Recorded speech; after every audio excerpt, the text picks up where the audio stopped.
Hi, my name is Matt Powell. I have my bachelor's in business administration as well.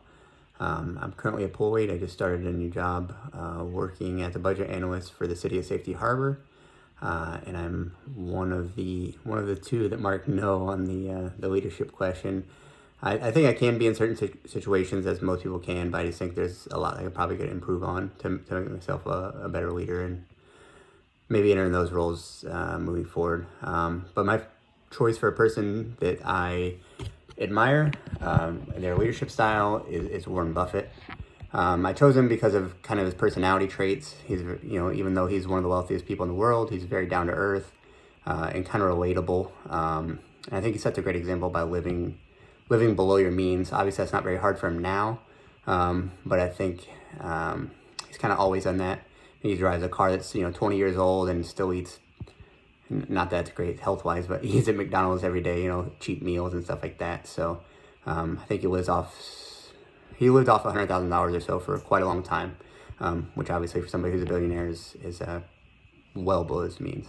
I think as a leader, you have to have followers, and he clearly has that. His annual shareholders meeting in Omaha, he has thousands of people flock to Omaha, Nebraska, to hear him speak, and to try to glean some information off of what he's looking at and try to learn investing techniques and kind of his strategy. And as far as his actual leadership, he's known for buying companies and then either mentoring the people in place or putting his own people into certain roles.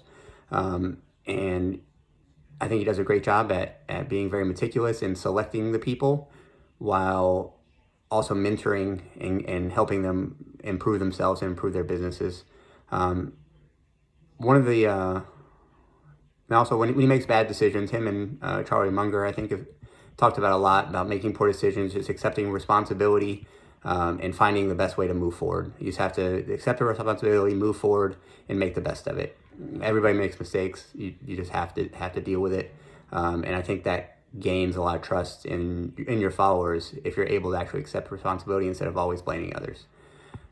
I think one of his weaknesses he admits is making close relationships with people, with managers that he selects and puts in place, and he has a hard time cutting ties with them.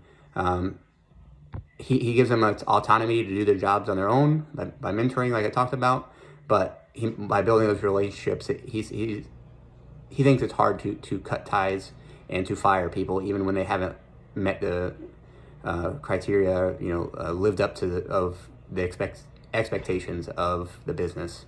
So I think that's hard, and kind of owning up to sunk costs and moving forward, especially when there's personal ties, is one of the hardest things to do as a leader.